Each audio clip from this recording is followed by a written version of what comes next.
is great to be here. We're going to try something just a little bit different. Over the course of 2 episodes, we're taking the whole show to the heartland of the country, to 4 different states, live from Tulsa. Hello, Little Rock. It is great to be here in Memphis, Tennessee at Graceland. Good morning, Wichita. When you want a totally random planting, you got to be totally random. We're going to make some house calls, and you can bet we're going to have some fun along the way. I think I did pretty good. What do you say? We get to it.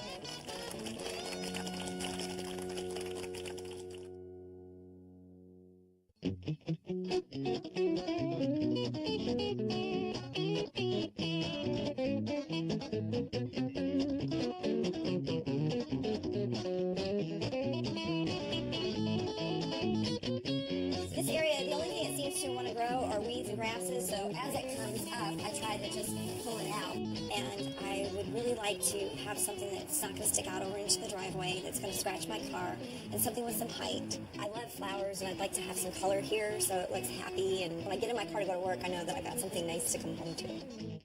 Lisa, you have a long, skinny bed running right along your driveway. This little dirt patch here? Dirt patch, no. But it's a tough place to grow plants. So we have to think of plants that are going to be really tough, but soften this area with green, too. I like that. What kind of plants are you thinking? Well, I'm thinking of starting off with a ground cover, a liriope, which would just hold the soil in here and make a nice mass next to the driveway. Well, what is liriope? Liriope is a green and white ground cover, and then I'm going to punctuate that with some color. Okay, how? Some daylilies. Oh, I love daylilies. Yeah, you'll love this one. It's yellow, and it reblooms during the season. Excellent, I love that. And then we have this fence.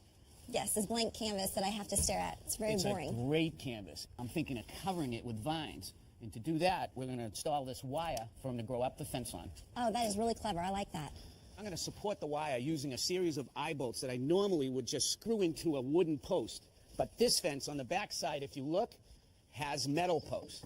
So we can't drive into that. So what we're going to do is come through the fence and into this rail, put the eye bolt right into that for support.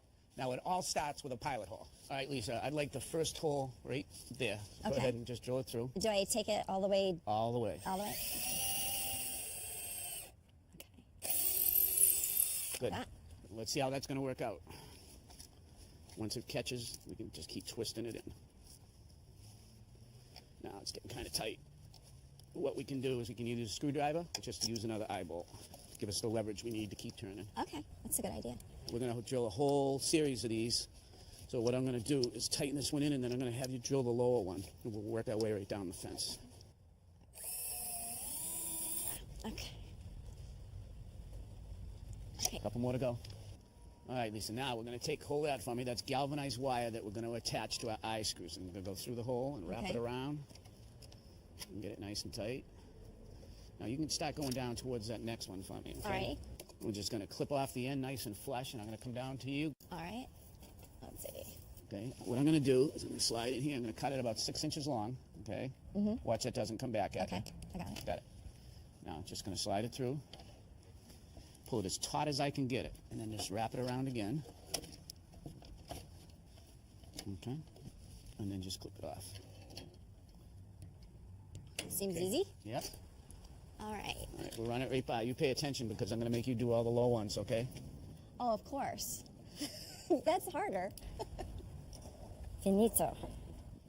All set. Now, before we plant, we have to prep the soil, and that's our next step. Okay. Lisa, the first thing we want to do is rake all the weeds out of here. We don't want them in our soil, so pull them all out, and we'll take them away. Okay.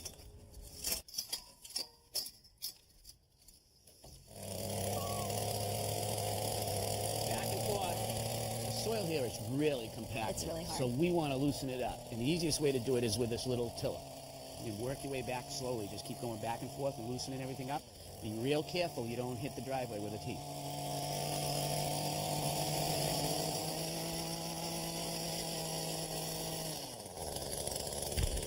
Roger? What do you think? Close. Close? Come on. A little bit more? Okay. No, I'm kidding you. You're good. All right. Now, down here underneath that topsoil, there's a lot of heavy clay. Let's get rid of that. Okay. All right, would you take and throw some compost in here? And while you're doing that, I'm going to throw in some fertilizer. Okay. So get your shovel and just take and spread that in there so you have like 2 or 3 inches, okay? Okay.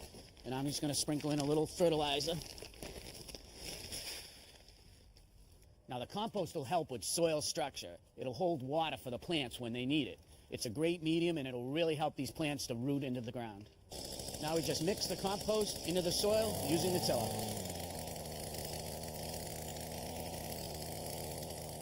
These are the plants I want to put in today. This is crossvine. Now, if you take a look at this flower, look at that. That's beautiful. And the hummingbirds love it. And I love hummingbirds. So. Well, that's a great combination then. And over here we have trumpet honeysuckle. Not like trumpet vine. No, not like the invasive vine. This is a different animal. It's not as aggressive as that. It will travel, and it'll put out flowers early in the spring and then sporadically all through the season. Okay, and then this here? Okay, what we have here is liriope. This is a variegated one, which means it has a green and white leaf. These are tough as nails. You can even see the stalk. See the little purple flower left on it? It's beautiful. Over here we have a green variety. I'm going to mix these together, and they're going to hold the soil in there. These are going to fill in and make a mat out of that area. Oh, it's beautiful. Now, is this liriope as well, another version? No, if you look a little closer over here, see this? This is daylilies, and this is a flower bud waiting to pop. The one that you said that was going to be yellow. The rebloomer, that's right. That's great. Do you like these? I love them. Well, let's put them in the ground. Okay. Now, I just love this. I always like to lay out the plants before we dig any holes. That way, if we want to tweak something a little bit, it's really easy to just move it around. Okay. Now, we've broken up the long line of fence with these 5 vines. And in between, I've put some liriope and then the daylilies. Okay, and I love the way you put the variegated here next with the daylily in the middle. Yeah, I like grouping things together, and that green really stands out when the 2 plants together like that. It sure does. So we're ready to dig some holes and put them in the ground. Great. All right, let's plop this vine right out. Okay. All right, leave it right there for a second. I have to dig down about 6 or 8 inches, and then we'll put it in the ground. Okay. I see some of the spent flowers here. Pretty, aren't they? Yes, they're very pretty. I think it'll be very, very happy here. Okay, now what we want to do... All right, first thing I'm going to do is bang this just to loosen it up. Okay. Okay, now I'm going to try push down on the pot and pull up on the plant. Okay. There we go. Now, see these roots? Yes. It's all pot bound. So we're going to take a claw, and we're just going to go in and loosen it all up. I didn't know you were supposed to do this. Well, it really helps the roots to grow out. Look how hard this is right now. No water can get in there at all. Right, okay. So we're going to make it so that the plant can get water into the ball, and also that these roots will now grow out away from Wow, you're really going at it. Okay. Don't be afraid. You can't hurt it. This is tough love. All right, that looks pretty good. Now, let me show you one thing. I'm going to lift it in and place it in the hole. You can see if we left it straight like that, it would be close to the driveway and not up against the fence. So what we're going to do is we're going to tip it. And that way there, it's up against the fence. Brilliant. Okay. Now we're going to use the good soil we left and mix compost in and push it right back in around the vine. Okay. Okay, is that good? Yep. Now set it in. Now what I always do is I look for the best side of the plant, and I call that the face. And I Right. always want the face out. You look, this is kind of sparse in here, so we're just going to turn it a little bit. Okay. There. Now we have our money side, our face, out towards the driveway.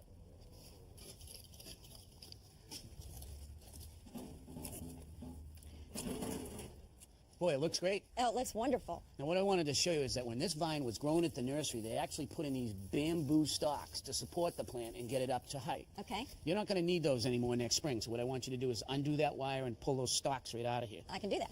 Now, this vine attaches itself by tendrils. If you look right here, see that tendril right there? Yeah.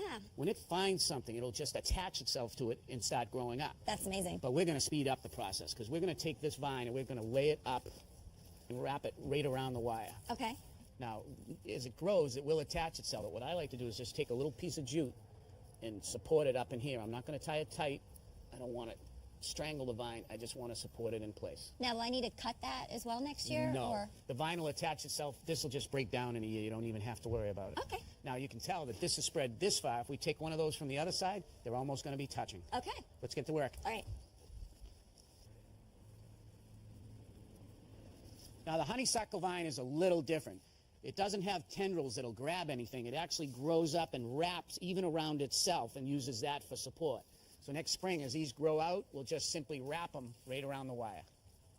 The plant is going to do most of the work itself next spring. We're just kind of giving it a little head start. Okay. All right, Lisa, you really need to soak these plants in. It's so important, the first watering, to make sure they get a good drink all the way down. Okay. So what constitutes good soaking? Just what you're doing right now. Water in nice and slowly until the ground can't absorb any more water. Then wait a few minutes, come back and water them again. Okay. I can do that. For our last step, we're going to put down a 2-inch layer of this all bark cedar mulch. And what that does, it helps hold the moisture in the soil, and it'll also help keep weeds from getting in here. Okay. Smells good. Looks good, too. Mm-hmm.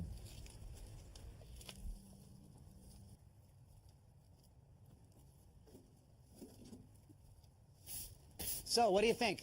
I think it looks great. I cannot believe this was my little dirt patch a couple of hours ago. And wait till next summer, you're going to have a wall of flowers here. I'll make sure and send you pictures. That'd be great. Thank you so much, Roger, for coming to Wichita. I had a ball.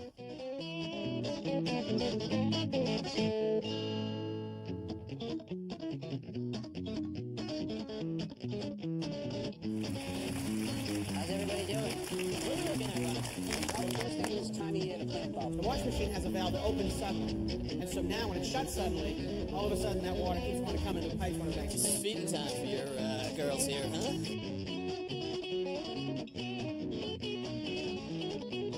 This is a 3/16 V-knot, so it's a much smaller knot. You also use a lot less material, so you'll save money, you'll waste money. Is this like a cooking show? And this is like a Vegematic. And it's really going to be coleslaw, too. Nice to meet you. I'm eating a strudel. Is that good stuff? You want some? Sure. You know what? Why don't you take the whole thing? Wow. Go ahead. Well, yeah, Absolutely. We'll keep you around. I'll trade you that for a beer. There you go. Another beer. How about this guy right here? You know what that is? I do. I just want to see if you know. That's a daffodil. This is my favorite of all time. Spray it on, leave it overnight. Will it hurt my pet? I have a Don't little spray it on dog. your pet. It's okay. It's okay. There's the mark. Plus 3 something. Up 3 cents. Up 3 cents. Oh, I got you. Okay. All right, we beat you. They stuck up on us. What you have in your hand is the perfect package. Pushing it right in. Electric fence. Yes, sir. 5 seconds.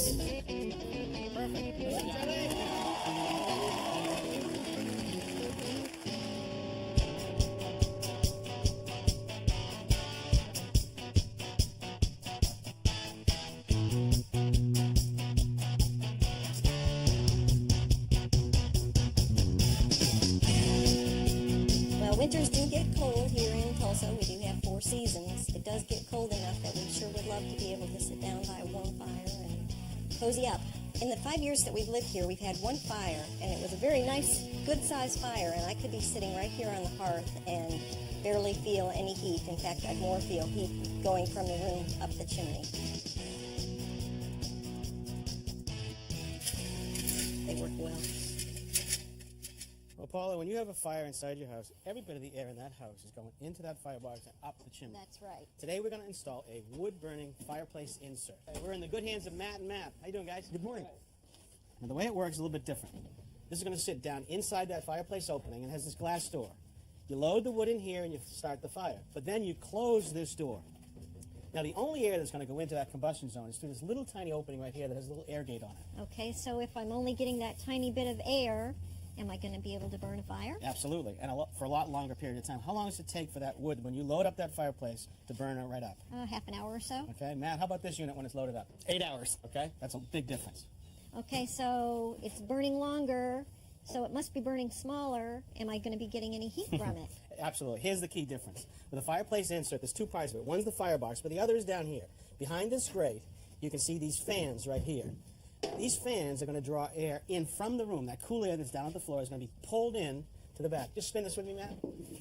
So now, just follow. The air comes in behind the firebox. It doesn't directly touch the combustion zone. Okay. Gets heated up, and now it pushes out through here from those fans. Just spin it back. So now, from this grate that's going to be right up here, all the heat that you're making in here comes into the room and doesn't go up the chimney. Sounds great. All right, we got some work to do inside, though, right, guys? Yes. Let's do it. So, Matt, you guys have done a little prep work already. Yes, we had to come in and grind down the stone. You can see how the stone sticks out. Yeah. It's not even. Had to grind that down so the insert will slide in flush. Okay, I see an electrical outlet in the back corner there. Yeah, we had to get 110 in there for the convection fan. All right, what's this pipe doing here? That's actually a 1/2-inch gas line with holes in it to use as a log lighter. A log lighter. All right, so is this the shutoff over here? Yes, turn that on and it lights the logs. That really beats kindling. Yes. All right, but that's got to get out of the way, right? We got to cap off that line. All right, good. Yeah. All right, using a couple of wrenches, I will back that line out. And now I just need to back this piece out of the elbow. Again, I want to hold back with the other wrench.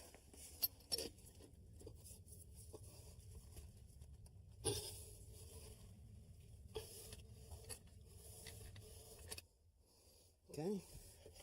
All right, and now we will cap that off with a 1/2-inch cap. A little pipe dope. Now with our new insert, we're no longer going to vent into this entire chimney mash. We're going to use this. It's a 6-inch stainless steel vent. This is going to run about 25 feet up through the top of our chimney. Now with any fireplace, there is a damper. You can see it right up in there. Now this damper is designed to be able to be opened or closed when the fireplace is on or off so the heat doesn't go up through the chimney. But it's in our way. We can't run this vent pipe and it's no longer necessary. So that's got to go. To get the damper out, Matt's going to use an acetylene torch and actually burn it out.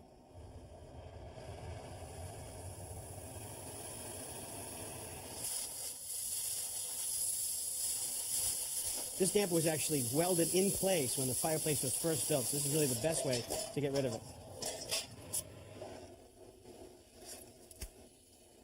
Now the damper gone, he's actually now going after the frame itself. It's also a good idea to use a fire retardant safety cloth when doing this kind of work. So even with our damper and frame removed, we still don't have the space we need for our vent pipes. So these bricks right here have to go.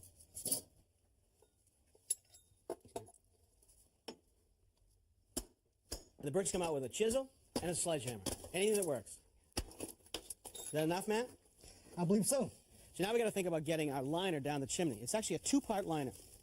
The inner portion is made out of stainless steel, and that's going to carry the flue products. This will attach right onto the top of our insert. There's also an aluminum sheathing, that's the outer pipe, and in between these 2 layers is insulation. How are we going to get this down the chimney?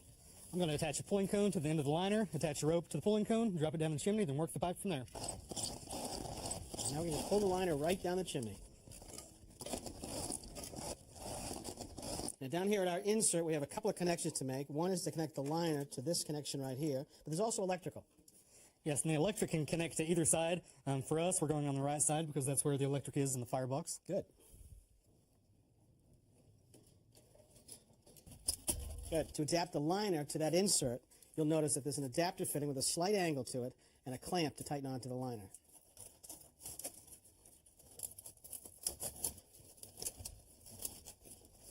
All right, we just tighten it up with a nut driver, tighten up this breeze clamp.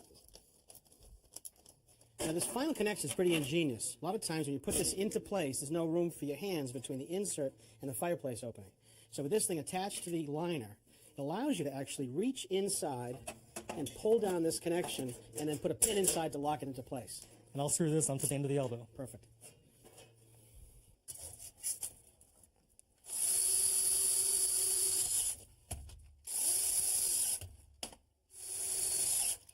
And that's all the screws. That is not a light unit. Oh boy. All right, so plug it in.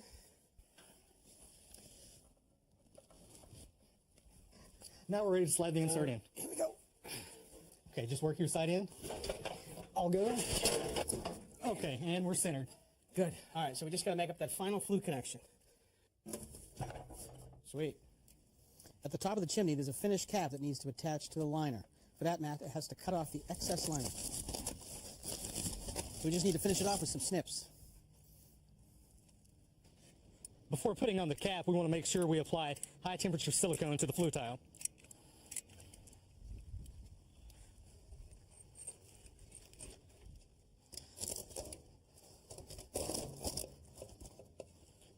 To secure the critter-proof cap to the top of the chimney, we use a series of lock screws. Surround panel goes around the insert. Really a nice looking trim package. Time for fire. Yes. So there it is, our very first fire, burning perfectly. You can actually hear the fans bringing that air in through the bottom, right behind the firebox, coming out nice and warmed up. So Paula, what do you think? It looks great. This is going to keep you warm even on the coldest of Oklahoma winter nights. That'll be wonderful. Thank you so much, Matt. Richard, this is great. I take none of the credit. They did all the great work. It was our pleasure.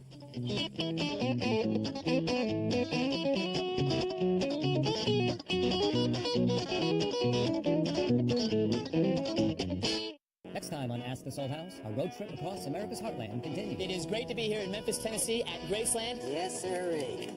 Check that out. Hello, Little Rock. If this ever gets wet, it's just going to trip instantly. Exactly. The problem with these doors is that there's wood-on-wood contact when you open them. When I go to get a bowl from the cabinet below, there's sawdust and wood shavings, and it's pretty nasty.